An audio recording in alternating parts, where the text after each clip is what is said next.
Anong klaseng lupa ka? Magandang umaga po sa inyong lahat. Ako po si Pau at samahan ninyo akong lakarin ang landas ng pag-asa. Sa mabuting balita ngayong umaga, ipinapakita sa atin ng Panginoong Hesukristo ang mga uri ng pagkataong nagbubunga ng maayos at matiwasay.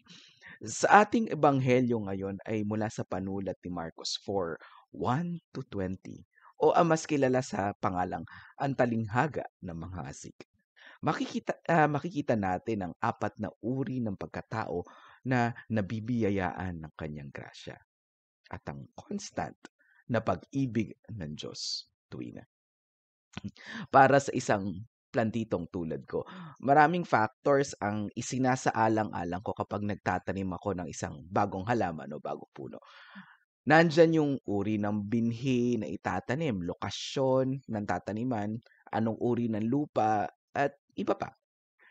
Ngunit sa ating pagbasa, mapapansin natin na ang ating Diyos ay tumatayo bilang isang magsasaka na naghahasik ng punla na hindi namimili kung saan babagsak ang kanyang salita at ang kanyang biyaya. Sapagkat para sa kanya, tayong lahat ay karapat-dapat na tumanggap ng kanyang pagmamahal. Ang tanong lang naman, anong klaseng lupa tayo? Tayo ba yung uri ng lupa na tagusan ang balita, yung pasok sa kaliwa, labas sa kanan? Yun tayo ba yung taong may mabuting payo o ideya o katotohanan na sinasabi sa atin, kaso nga lang, dedma lang tayo. O kasi hindi nating trip ang trip nila. O di kaya tayo yung taong nakikinig at tumatanggap sa salita ng Diyos. Ngunit dahil hindi malalim ang ating ugat, dumadaan ang pagsubok na bigla na lang tayong nalalanta o tinatangay ng agos ng buhay.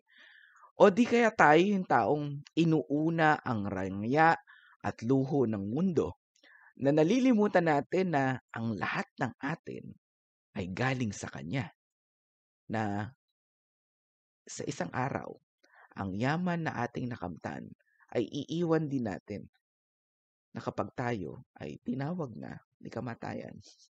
O di kaya tayo yung tinatawag na matabang lupa na nakahandang tumanggap, tumalim, at magbunga.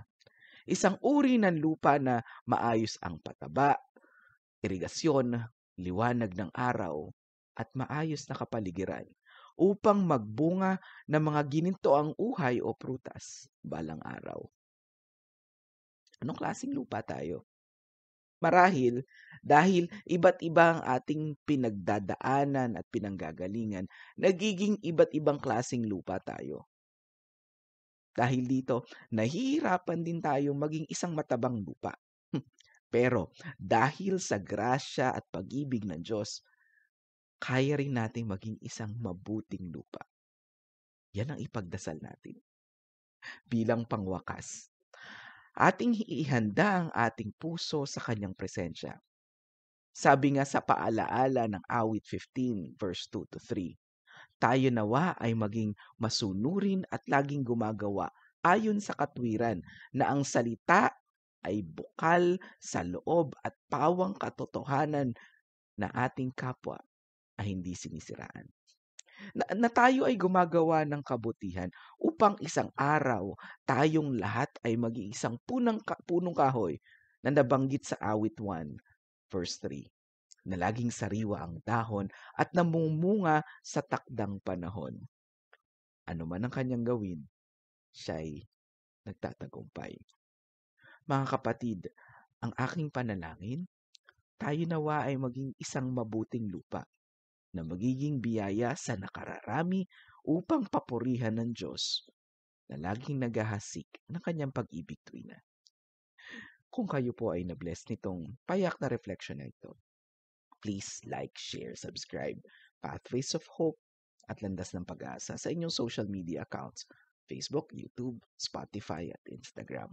Muli, ako po si Pau. Pagpalain po tayo nawa ng Diyos ngayon at magpakailanman. God bless.